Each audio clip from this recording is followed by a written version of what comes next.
أعوذ بالله من الشيطان الرجيم. بسم الله الرحمن الرحيم.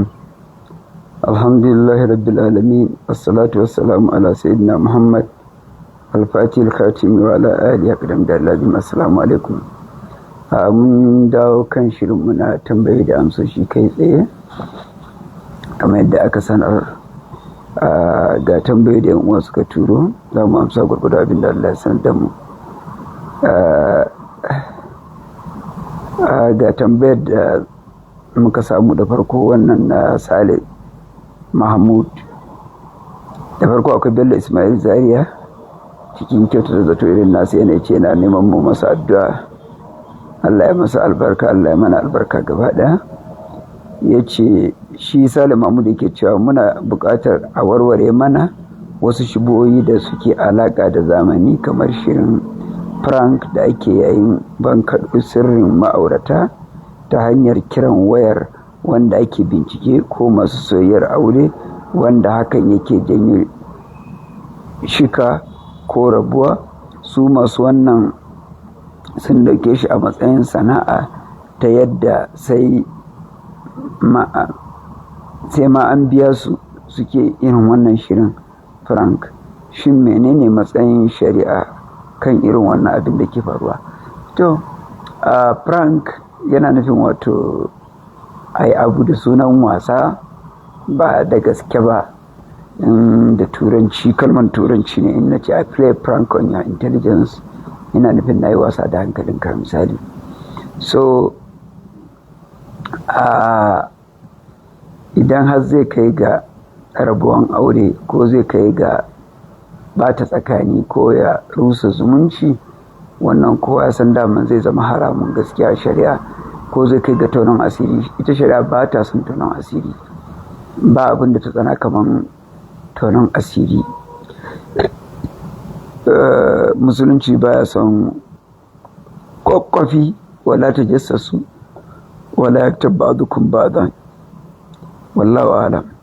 Sai mai tambaya na gaba yake cewa assalamu alaikum wa rahmatullahi wa barakatuh. Shin mutum zai iya yin wazifarsa a cikin shagonsa akan kujera? Ciya daga naka mai ƙaunarka, Jamil, Facebook. Malam Jamil, idan ba jam'i, in ba inda zai samu jam'i, shi kaɗai zai yi wazifar, to zai yi a shago. Amma abin da ake so ya samu darduma, san samu ya zauna ya kalli gabar ya karanta wazifa.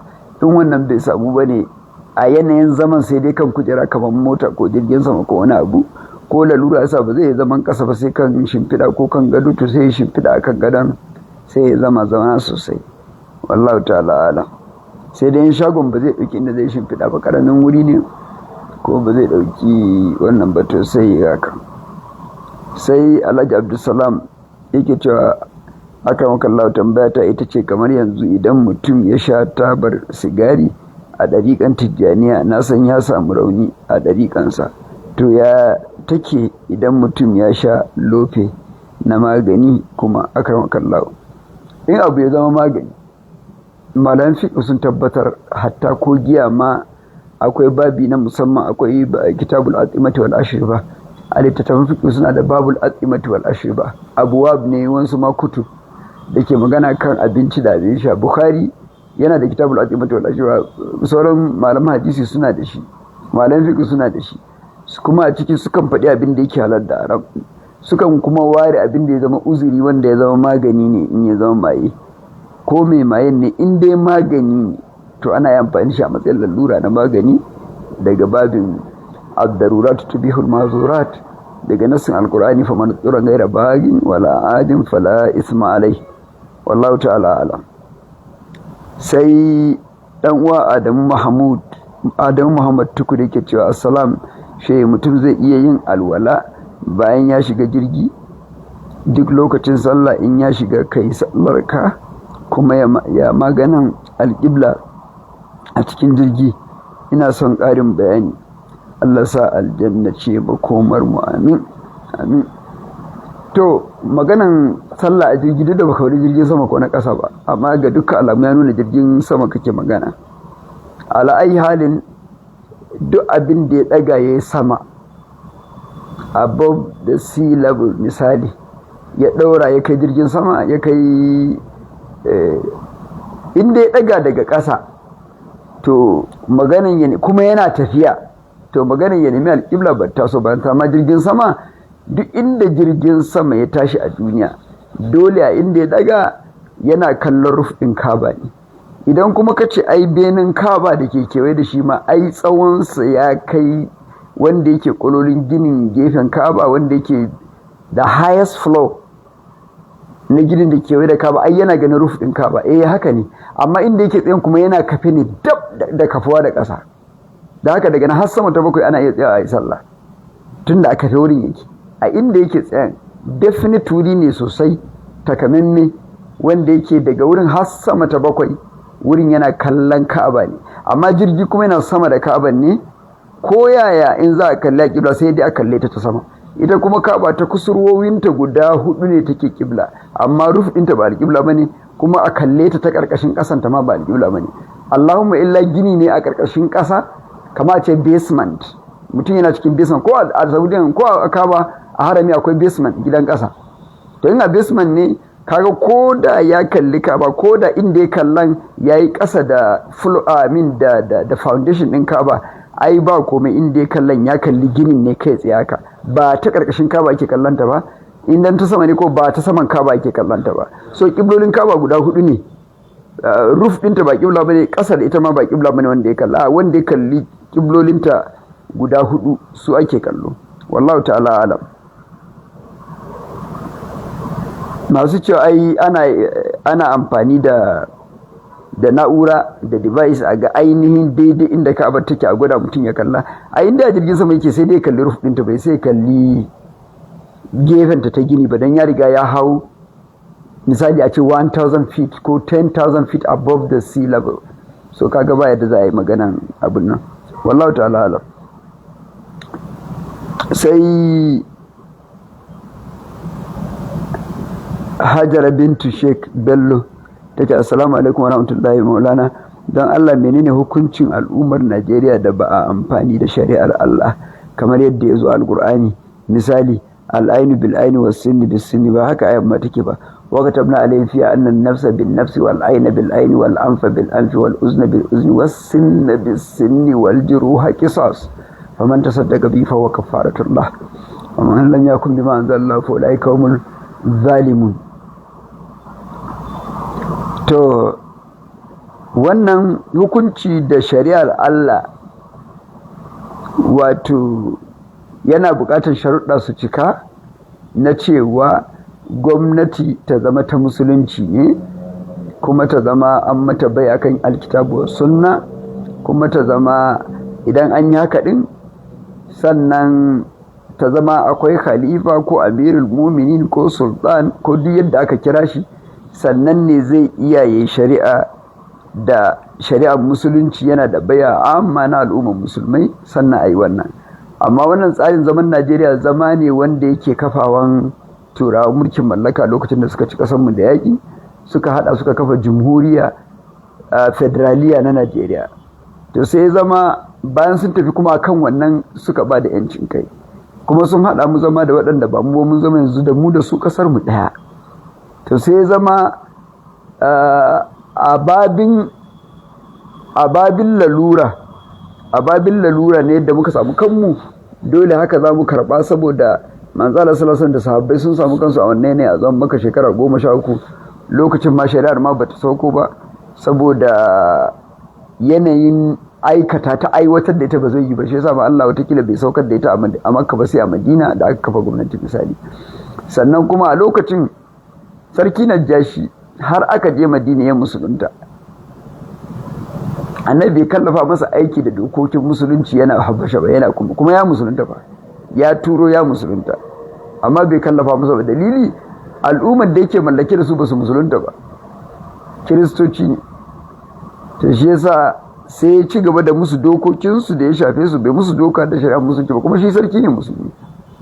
sai ya zama wannan ashe ko musulmi ya samu kansa a shugabancin ƙasa a al'ummar da ba musulma ba ko bata yadda da shari'ar ba, to sai ya musu a dokokin da ya same su akai, kamar da Najashi ya mallaki Habasha a dokokin yan Habasha ba dokan Qur'ani da hadisi ba, bayan kuma shi musulmi ne ya musulunta. Shi yasa ma da ya rasu annabi sallallahu alaihi wasallam salatul ghaibi a Madina ba don komai ba saboda a can din ba musulmin da su ma sallah. Musulmin da ya kawo da su ma sallah muhajirin annabi sallallahu alaihi wasallam ya sa an dawo da su Madina, su Ja'far ibn Abi Talib da sauran muhajiratu Habasha duk sun dawo Madina kafin ya rasu. To wannan shine hukuncin in sharuɗa ba su cika ba Allah shaida ne ya ga gazawan mu ba wai kin yadda da hukuncinsa bane, a lalurar da muka samu kanmu ne ba zai ba kuma la yukallifu Allahu nafsan illa wus'aha wallahu ta'ala alam. Sai malam Musa sallau Musa yake cewa yace sai dai Allah ya ƙara kusanci amin.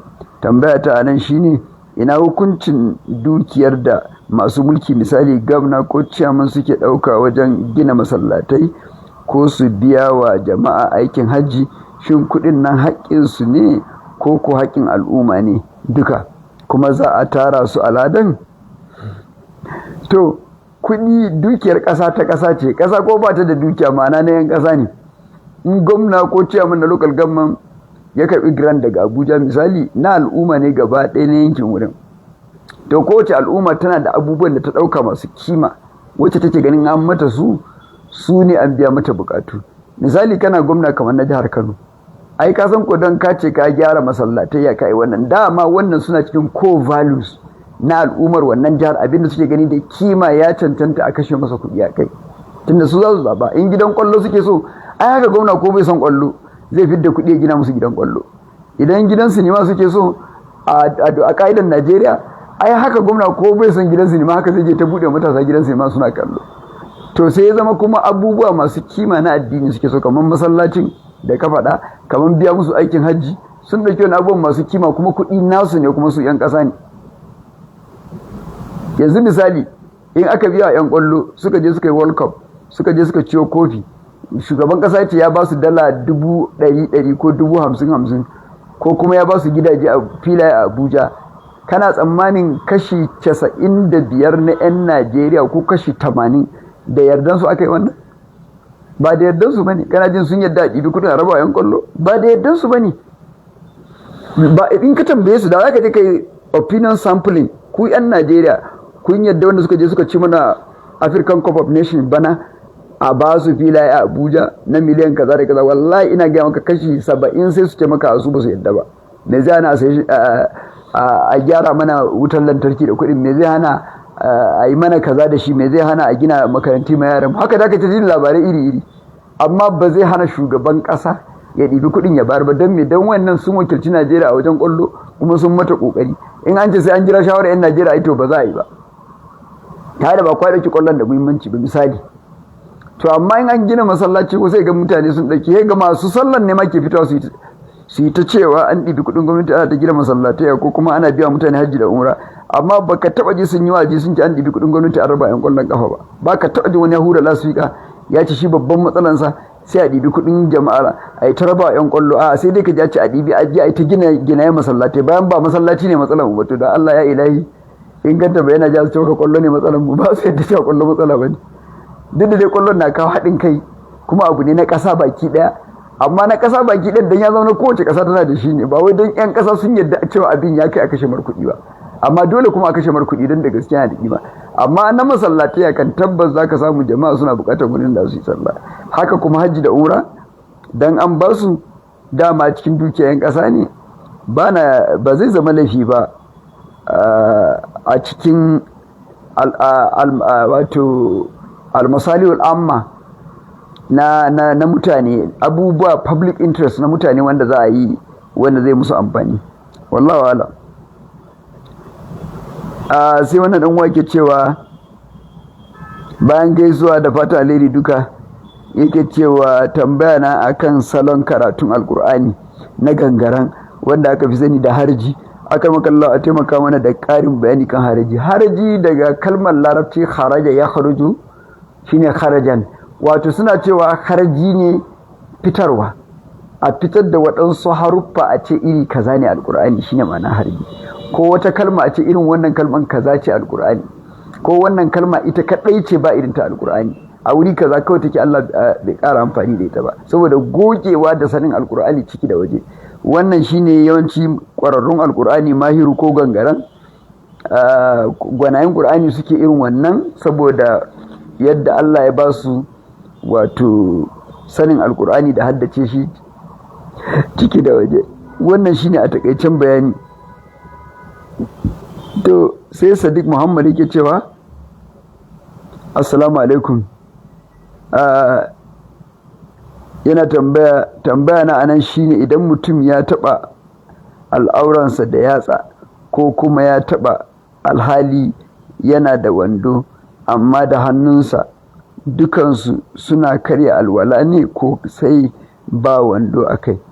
In ya taba al'auransa biduni ha'ilin, ba wani abu tsakanin tafin hannun da al'auran, kuma tafin na ciki bi batini kaffihi ba bi zahiriya ba, wato ta cikin tafin idan ta bayan tafin hannu ya taba ba zai karya alwala ba, amma ta cikin tafin hannu ya taba al'aura, ba kuma mayafi tsakani, ba zani, ba wani abu, to wannan yana karya alwala. A mazhabar malikiya yana karya alwala. Akwai mazahib da baya karyawa, saboda Annabi sallallahu alaihi wasallam ya faɗa duk wanda ya taba al'auransa man masa zakarahu bi batini kaffi fa alal wudu aka makalin ma zamana. Akwai kuma inda yake cewa da aka tambaya sai ce ma huwa illa udun min a'daika aw kama qalin ma zamana, cewa gaba ce cikin gabobi. To shine ka bambancin madan fiqh wajen wadancan sun dauki wancan hadisin, wadansu sun dauki wannan. Sai malam Usman mai jama'a yace assalamu alaikum warahmatullahi, me matsayin musuluncin musulmi wanda ya shiga church aka mishi baptisma har aka sanya mishi cross a wuyar shi, duk da cewa bai furta ya fita daga musulunci ba? Kai, fita daga musulunci ba abu ne mai sauki ba. Shiga coci a ce wai an masa baptisma, a ce wai an rataya masa cross, in ba da bakinsa ya furta ya ce ya bar musulunci ko ya furta kalmomi na imani da addinin Kirista cewa ya yadda annabi Isa dan Allah ne, a'udhu billahi, ya yadda na ukun Allah ne da sauransu, in ba furta ya ba isa a kafirta shi ba.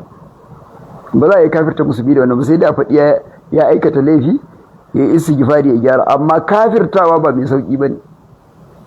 Imam Shafi ina cewa ni da malamai za su bani, wallahi mutum ba zai zama kafiri ba sai inda kansa yace shi ne kafiri da bakinsa. In yace shi ne ya fasa musuluncin da baki, yace da malamai za su bani da haka zan ci. Amma dole akwai babin ridda, akwai taka Qur'ani a'udhu billahi ko jefar da shi, wannan ridda ne, ko bai faɗa da baka ba, akwai irin waɗannan. To wannan da in ba furta ya ba gaskiya, dan an sa masa kawai an ce an masa an rataya masa, ba a san me zuciyarsa take kunshi da shi ba, ta yi watakila wasu dalilai can, Allah masani, amma kai tsaye dai kafirta shi yana da wahala. Gara kai kuskure wajen ce masa musulmi bayan ba musulmin bane, akan kai kuskure wajen kiransa kafiri bayan shi musulmi ne. Sai malam Miftah Abdullah yace assalamu alaikum sayyidi, ina fatan ina lafiya, aminci da soyayya, amin. Yace menene, so nake a ƙara mun bayani akan salatul tasbih, sai kuma bayani bambancin tsakanin qabli da badi. Salatul tasbih raka'a ce guda hudu, Annabi sallallahu alaihi wasallam ya sayyidina Abbas ibn Abdul Muttalib babban sa. Sallar ga yadda ake yin ta, za a kabbara, ayi Fatiha da sura, sai aka ta subhanallahi walhamdulillahi wala ilaha illa wallahu akbar kafa 15. In an yi ruku ba addu'ar ruku a karanta kafa 10, in an dago sai a karanta 10, in an yi ruku a sake sujjada 10, in an dago daga sujjada zauna ayi 10, in an sake sujjada bayan addu'ar sujjada ayi 10, in za a dago a dafe ayi 10, in an miƙe bayan Fatiha da sura a sake 15. Raka hudu ake yin ta. Inda rana wato za a wuce a yi tazarce raka hudu duka, inda daddare ne sai a sallame a tsaki a sake yin 2-4 kenan. To saboda hadisin salatul layli masna masna. To wannan kenan in an kiyaye a duka canji 10 ne, a bayan Fatiha sura ne kawai sau 15. Subhanallahi walhamdulillahi wallahu akbar. In mutum yayi ta, zunubinsa babba da karami, na boye da na bayyane, da na ganganci da na kuskure, wanda ya sani da wanda ba sani, duk Allah zai yafi. Allah ya mana gafara. Sai kabli da badi, idan mutum yayi kari a sallah shi ne zai badi, in ya rigi kuma yi kabli, su ne bambancin su. Sai Najib Abdullahi Al-Gusawi yake cewa assalamu alaikum, cewa idan mutum ya samu sallah raka'a daya a cikin sallah mai raka'a 4, bayan liman yayi sallama raka'a nawa zai yi yayi zaman tayya? Kai subhanallah, ana tambayan na babu ran da bana amsa ta. shin ɗaya zai yi ya zauna ko biyu zai yi ya zauna? Fatan alkhairi a gare ku. Zan ce wannan ka koma ko wancan satin ma na amsa wannan tambayar. Idan mutum ya samu raka da in ya tashi raka ɗaya zai ya zauna da fatiha da sura, in ya tashi ya fatiha da sura sai ba zai zauna ba sai ya ƙara su raka a biyu. Shine wannan shine a takaice. Sai yamna na alfazazi ne ku cewa tambaya ta ita ce mace tana cikin iddan wafati sai ta aikata zina, uzubillahi, shin za ta ci gaba da iddan wafatin ne ko kuma za ta yi istibra'i? Inna lillahi wa inna ilaihi raji'un. To dama iddan wafati idda ne da zai tabbatar bata dau ciki a wajen mijinta ba. Abinda muke so mu sani kan mu bada amsa sai mun san a yaushe ta yi zina. Tunda zinan iddan wafati da wata da kwana 10 ne, zinan istibra'i kuma jini ɗaya ne. To kaga kuwa tana iya yin jini ɗayan a cikin iddar. Idan har ta ƙare in daga lokacin bata ƙara ganin jini ba, to kaga dole za ta jira, ba za ta yi aure ba sai ta aihu kenan. In har ya tabbata tana da ciki, in ba ta da ciki kuma ciki bai shiga ba shikenan, sai ta gama iddanta shikenan, ta tuba wa Allah, ta daina gaya mutane ma ita ta aikata zina, ta samu ta aure. Allah ya sauke, Allah ya kiyaye. Sai wannan bawan Allah yake cewa to shi addu'a da fatan alheri yake da cewa Shasha Muhammad, ina jin sunansa, ina jin mutumin Nijar ne sunan, yake cewa tambaya ta satin da ya wuce buri na kawai Allah ya sa in ganka, ina Allah sa mu ga manzon Allah ido da ido, mu ganshi alaihi salatu wasalam, mu gaisa cikin watan da ya wuce mun kawo ziyara amma ba mu ganka ba, amma addu'a Allah sa mu ga manzon Allah dan uwana sallallahu alaihi wasallama. Sai Ahmad Muhammad Tukukumu ya ce tambayarsa, shin mutum na iya aurar mace da ta sha nonon yar uwarsa a darshi? Ai ya zama kawunta na shayarwa. Ya harumu minan raba'i ma ya harumu minan nasab. Ai in dai matar ta sha nonon yarka, to daidai take da yar taka ta haifa. Yadda ba za ka auri wacce yarka ta haifa ba, ka ba za ka aure ta ba. Ya dogara yaushe ta sha, shine kawai za samu matsala. Ta sha tana jaririya ko da girmanta? Inda tana jaririya ne a malikiya to ta haramta, a dukkan mazahib ma in tana jaririya, amma inda girmanta ne shine a malikiya ba ta haramta ba. Amma a mazaban sai da Aisha kuma da shi ma yana da masu wanda suke goyon bayan mazabar, ta haramta koda da girma ne, saboda hadisin wato Ummu Zaifa da wannan Salim Maula Abi Huzaifa, hadisin Salim Maula Abi Huzaifa, wanda ɗakinsa ta shayar da shi nono bayan kuma da girmansa, saboda wato damuwar cewa ya girma yana shiga gidan kuma ba muharraminta ba. Duk da bawansu ne suka tabanninsa suka yantar, to shi ne ita sai da Aisha tana cewa wannan hukunci ne, su kuma mutane sallallahu alaihi wasallam suna cewa wannan hukuncin an nema wa Salimu mafita ne kawai, amma hukunci na asali yana duk wanda ya sha nonon mace koda da girmansa ta zama uwarsa. To shine bambanci a mazhaba. Shin ya halatta mutum musulmi ya sha abin wine, abin sha ne wanda yawanci ake sai da shi a ba gidan giya? Kace gidan giya, kace wine. Inda giya dai haramun ne, giya bata da wani kwalliya ko ba kwalliya ba, ko a burkutu take ko a kwalba, giya ce, bata da wani abin nan, ba wani hikima a shan giya komin kankanta abin. ma askara kathiruhu fa qaliluhu haram, haka annabi sallallahu alaihi wasallam. Ya'yan annabi Adamu nawa ne? Ina ruwanka da yan shi, wanga ka ga makocinka duk kuna cikin yayan shi.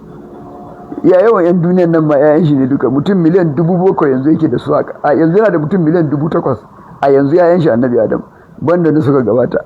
Ka ku ai da yawa masu rai kawai.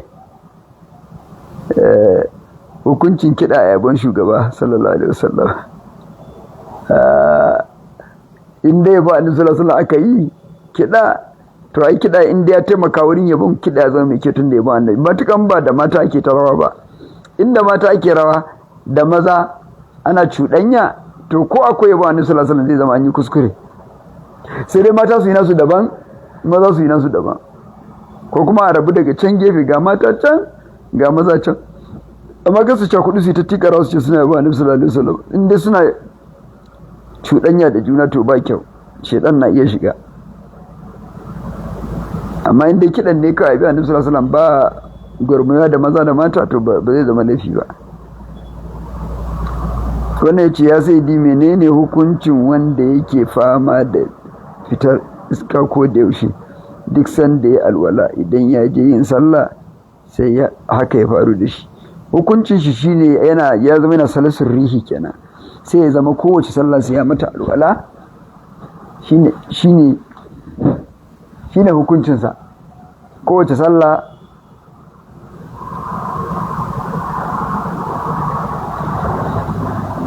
sallah sai ya mata alwala, shine hukuncin. To sai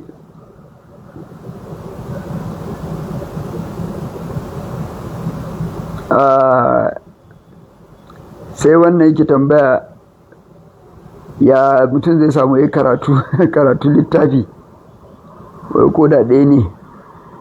To a wuri na wai Allah sarki, ni ma ɗalibi ne dan uwanka yi. Akwai group da muke karatu littattafai a ciki, Darut Talim. Insha Allah in kana da namba, in kai postin namba sai mu yi adin ɗinka a namba. Littattafan da muke karawa a ciki sai ka ɗauka daga duk inda kake kana iya shiga a yi karatun da kai insha Allah. Sai Ashir Tukur na 10 yake tambaya waƙan Hassan, wa hasanu min kalam taraka duwaini wa ajmalu min kalam talidin nisa'u kuligta mubarra'an min kulli aibin ka annaka qad kuligta kama tasha. Wannan zamu je sallah sai mun dawo, saboda an riga an kira sallar magariba. insha Allah mun da zamu duba sauran tambayoyin sai mu karasa. Allahumma salli ala sayyidina Muhammad Fatima lokacin da zamu fara da kan wannan na waƙar Sayyidina Hassan dan